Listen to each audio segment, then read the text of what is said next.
નવસારી ગ્રામ્ય પોલીસ મથકની ટીમે ₹23,20,000ના દારૂ તેમજ 10 લાખની કિંમતનો ટેમ્પો અને અન્ય મુદ્દામાલ મળી કુલ ₹53,25,500ના મુદ્દામાલ સાથે એક આરોપીને ઝડપી પાડ્યો હતો.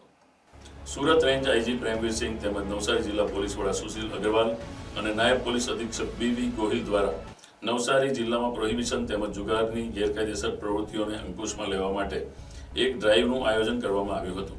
જે અંતર્ગત નવસારીના નાયબ પોલીસ અધિક્ષક સંજય રાય દ્વારા નવસારી ગ્રામ્ય પોલીસ મથકના PI PB પટેલિયાને તેમના વિસ્તારમાં દારૂ અને જુગારની પ્રવૃત્તિને અંકુશમાં લેવા માટે જરૂરી સૂચના અને માર્ગદર્શન આપવામાં આવ્યું હતું. તે અનુસાર ગ્રામ્ય પોલીસ મથકના PI PB પટેલિયા તેમજ ગ્રામ્ય પોલીસ મથકનો સર્વેલન્સ સ્ટાફ ગ્રામ્ય પોલીસ મથકની હદમાં ચાલતી ગેરકાયદેસર દારૂની હેરાફેરીની પ્રવૃત્તિ રોકવા માટે ખાનગી બાતમીદારો રોકી તપાસમાં હતા. તે દરમિયાન પોલીસ ઇન્સ્પેક્ટર PB પટેલિયા અને ASI રવિન્દ્ર જયરામને મળેલી બાતમીને આધારે તેઓએ નેશનલ હાઈવે નંબર 48 પર મુંબઈથી અમદાવાદ જતા ટ્રેક ઉપર વોચ ગોઠવી હતી.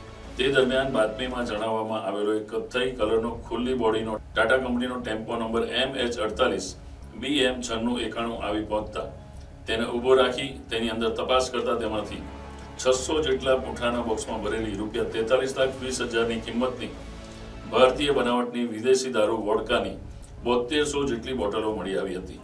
જેને આધારે ગ્રામ્ય પોલીસે મહારાષ્ટ્રના પાલઘર ખાતે રહેતા 41 વર્ષીય ટેમ્પો ચાલક દિનેશ રમેશ વ્યાસને ઝડપી પાડી ₹43,20,000ની કિંમતનો દારૂ તેમજ 10 લાખની કિંમતનો ટેમ્પો અને મોબાઈલ સહિત અન્ય મુદ્દામાલ મળી કુલ ₹53,25,500નો મુદ્દામાલ કબજે કરી આરોપી દિનેશ વ્યાસ તેમજ અન્ય 3 એમ કુલ 4 ઇસમો વિરુદ્ધ નવસારી ગ્રામ્ય પોલીસ મથકે પ્રોહિબિશનના ગુના હેઠળ ફરિયાદ નોંધાવી કાયદેસરની કાર્યવાહી હાથ ધરી હતી.